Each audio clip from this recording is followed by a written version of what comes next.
this like internal battle that you have in your brain, in your mind, and you just can't. It's like you can't just get ahead. You can't get one foot in front of the other. You're just stuck, and you're just in the trenches, and you're really just going through it. There's just so many different things that show up in our life that really can put us in that survival mode. Crisis condition myself, you know what I mean? So I was in this state of constant crisis, but I wasn't even aware of it. You know what I mean? To the point that where I had a moment or, a afternoon of like some peace, it felt so unfamiliar. It didn't even feel safe to have that own sacred space. Find out how to protect that energy, protect my space. And I think a lot of that I really did just do through mindset. I want to make sure that I'm living a life that is meant for me and that makes me and my children happy. We often don't talk about how hard it is to rebuild after abuse. We tend to have to learn how to trust ourselves again on top of trusting other people. We tend to then hyper analyze every decision that we make because our decision to be with this person put us in this circumstance. Oftentimes, we get addicted to the chaos that we're in, and we won't necessarily recognize that we are addicted, but it becomes our norm. And I think that's exactly what it was. And I was in such a state of, it was almost like a pat on the back for myself because I was so resilient. I was resilient through all the trauma. I was resilient through this. You push me down. I don't care. Just sitting in it and being a victim to it is not working for me anymore. So what can I do now to do something? You know what I mean? Like I have more people coming to make it worse versus saving me. I'm the only one that can do that. And I'm the only one that knows what I want and need out of my life. To scream, let it out, and then let's go. What else do we need to do? Mhm.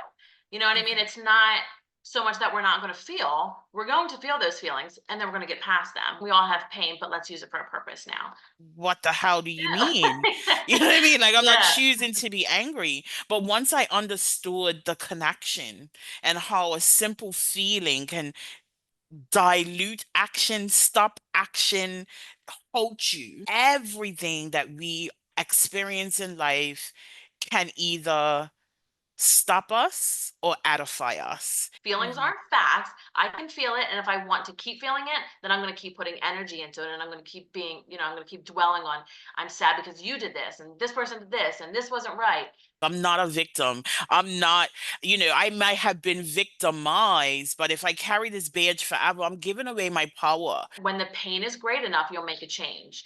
And that is 100% true. Once that pain of living in that life gets to be too much and it's too heavy, you're going to make a change or your body's going to force you to make one. Life is way too short. That's what Mhm. I learned mostly with my parents. And that was like a big turning point, when my dad passed recently was we don't have time. You know what I mean? Like we don't know how much we have. So you don't need to keep waiting. Perspective is everything. And if we can shift it to a perspective that actually fosters growth in us, that's where we want to be.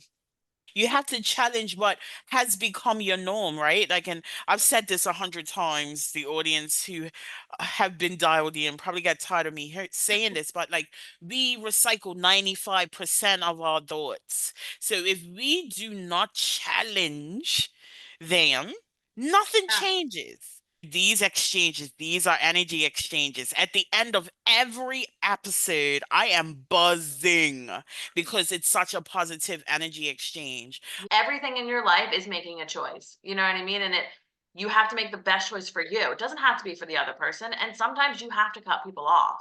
You know what I mean? So We have been conditioned to keep people around us comfortable while we are in discomfort. So you mean to tell me that my relationship with him is more important than my relationship with myself? Listen, if you have ever flown on an airline, the pilot says it very clearly. put Put on your your mask. mask on you first before you can help anyone else. And that applies in life. It's crazy that the world seems to revolve around someone else's self-abandonment. One key takeaway, just I really think Truly embodying and understanding that you deserve to live a life that makes you happy and safe and peaceful. And whatever you need to do to get there is okay. And you're important and you can do whatever you want to do. Survival mode isn't just a phase, it's a pattern, an identity, a prison masked as strength. But here's the truth: you're not broken, you're just unfinished.